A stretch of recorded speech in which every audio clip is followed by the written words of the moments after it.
I would like to believe so. I would think I'm smarter than a fifth grader. Ooh. Oh, that's a toughie. We'll see. That's 48.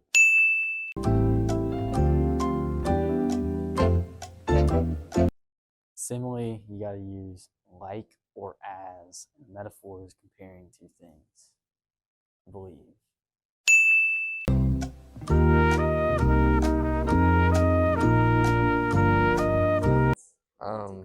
Water. Oh, pesticides. No, carbon dioxide.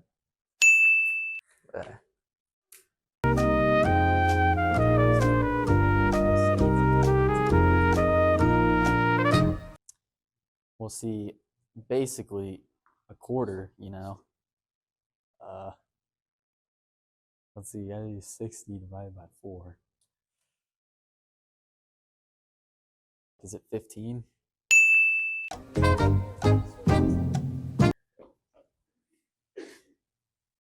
Mercury, Venus, Earth, Mars, Jupiter, Saturn, Uranus, Neptune. You got 8.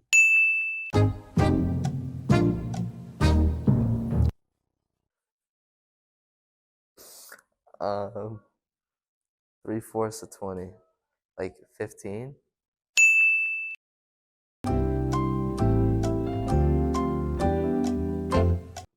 Mice.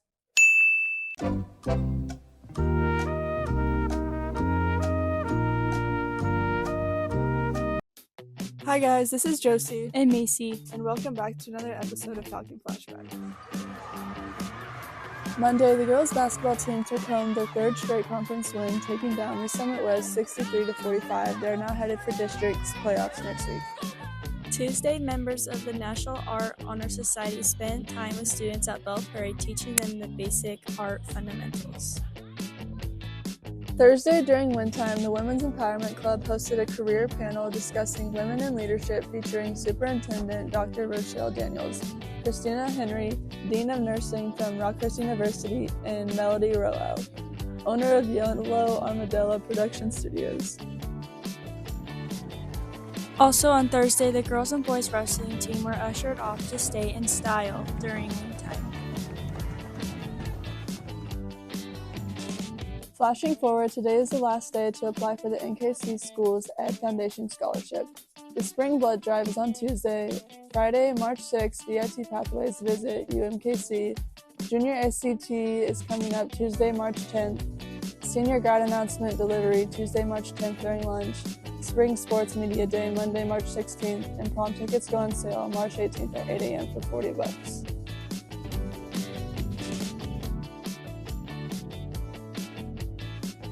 Upcoming varsity events: February 27th, boys basketball at Lee Summit.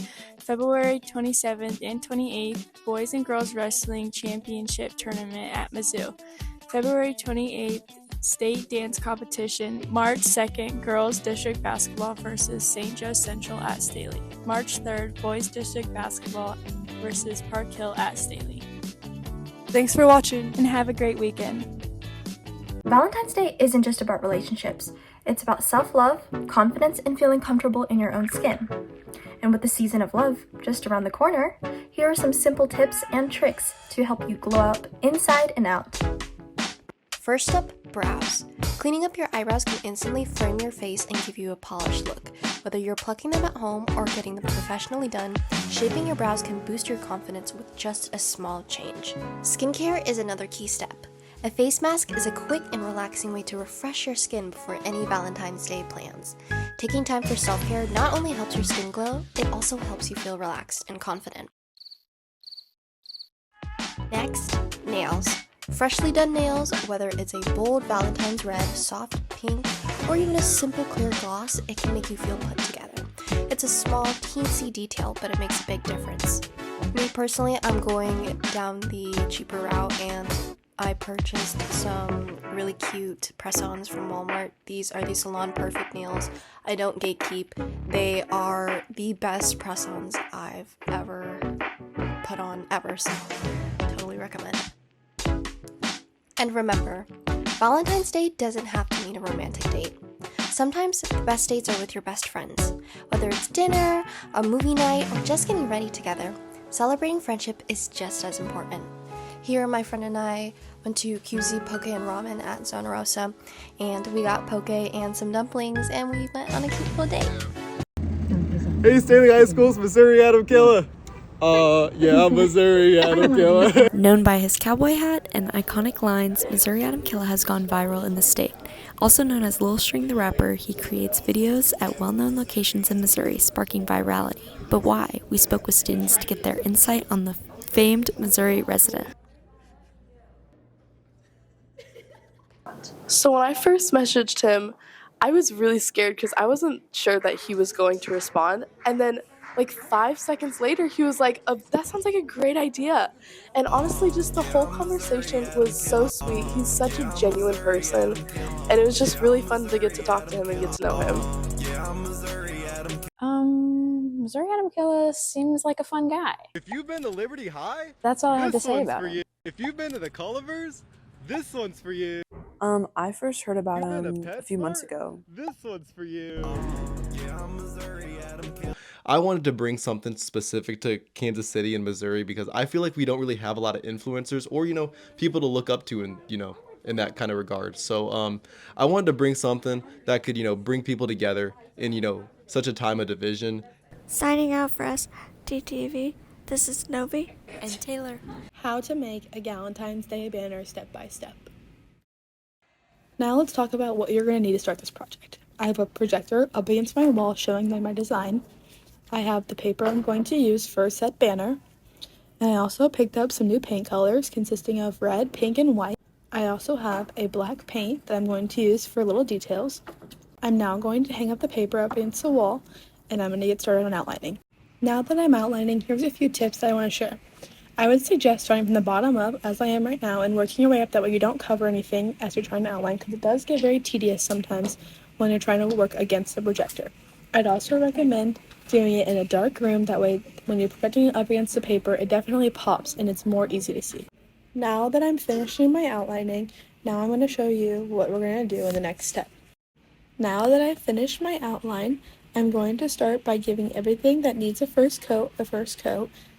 That way I can start building up the colors and making it a lot easier for me in the long run, especially like that little envelope right there that has red on top of the white. I need to start with the white, that way it has time to dry before I move on to do the red. Here's me starting my first coat of all of the colors. I'm going in with the red because I feel like these ones had the most tedious details that I need to work on first, that way they had time to dry in case I messed up. As you can see, I already did the little white box in the corner giving it the first coat. Now I'll let you sit and watch the rest of me painting.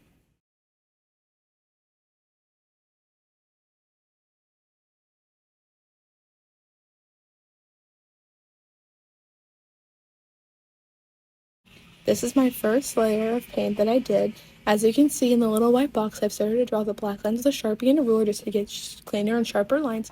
I'm going to do the same thing in that box below. But here's my first layer of all the paints.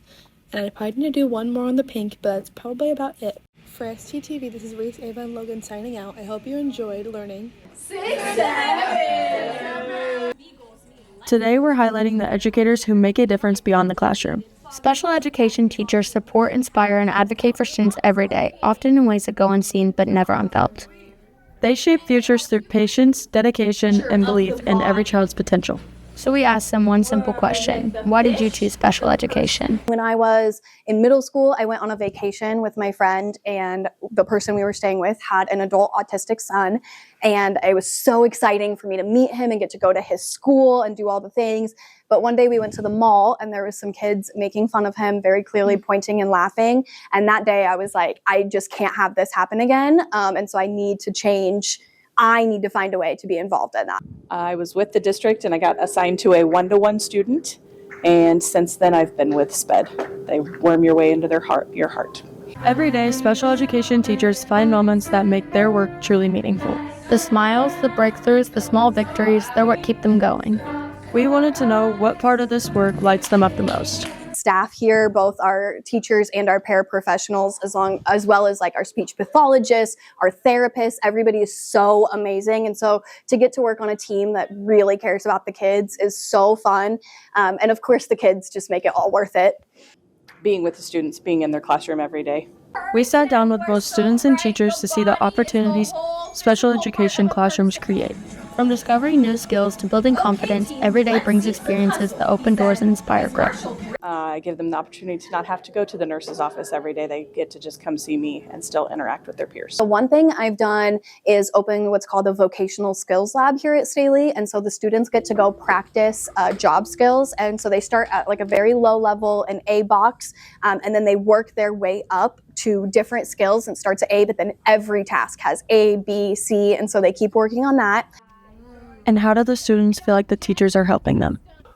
By being really kind to me. A teacher helps to work. Does Miss Tracy help you do work? Yes. Yes. What's your favorite thing about Miss Tracy? The rectangle boxes. And they like it so much, they have a favorite part. I like music. I do want to learn. Why do I? Because I love this school so much. Signing out for STTV, it's Ella and Kaylee. Welcome to Weekly Wrap Up. I'm Holden. And I'm AJ. Boys basketball were 16-8 with a big win on senior night Tuesday against Lee Summit West. The team also previously celebrated head coach Neff's 200th career win after their victory against Blue Springs. The record moved to 16-9. Unfortunately, on Wednesday, they had fell to Northtown 49-57 on their court. Congratulations, Coach Neff, for an impressive milestone. The team will now look towards their last game of the season at Lee Summit tonight at their place, and the first round of districts at home against Park Hill on Tuesday. Good luck, boys.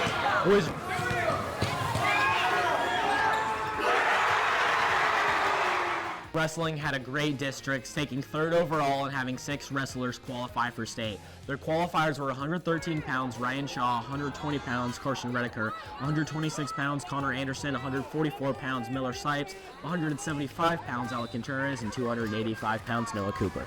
This Friday and Saturday, the 27th and 28th, they compete at state in Columbia, Missouri. Great season and good luck, boys. Girls swim and dive competed in state in St. Louis last Friday and Saturday. The team finished 13th overall in the medley relay. Stella Crilly, Afton Williamson, Olivia Kimball, and Elena Wells placed 8th. Afton Williamson earned 6th in the 500 free. Afton was also part of the 400 free relay team that swam a new school record with Elena Wells, Stella Crilly, and Tegan Mitchell. Girls wrestling is sending 6 competitors to state. Natalie Namavali, Josiah Miles, Ashay White, Allison Hines, Elena Leslie, and Joanne Hendricks. The team has worked hard and had a great season, and these 6 look to cap off a great season this weekend in Columbia, Missouri. Good luck at state, ladies. Girls basketball is still rolling with an impressive 24-2 record as they continue to add on to their 14-game win streak after a win over tough Lee Summit West team on Monday, earning them their 3rd straight conference win and defeating Lee Summit last night 69-26 on the road. The team will face St. Joe Central at home on Monday for their first round of district play. Now is an opportunity to sweep the conference and district play as they prepare to face off Lee Summit on the road. Good luck, girls. That's all we have for you today. Stay Lee. Have an amazing day.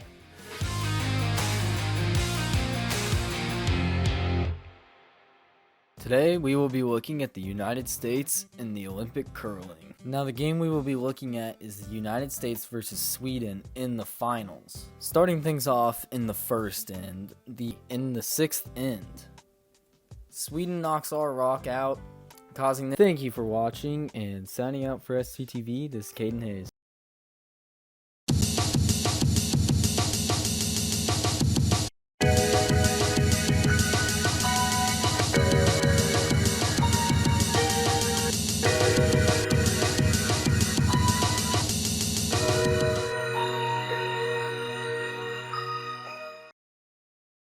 Who am I here with today? Santiago Vieira. What's your grade?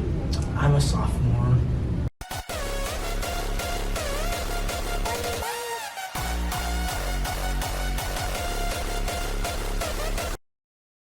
Talk to me about the outfit. What do you have going on today? All right, I have nice flannel, silly tie, nice baggy jeans, nice jacket. You know, just pulling everything together. Yeah, it's very fashionable. It is. It is.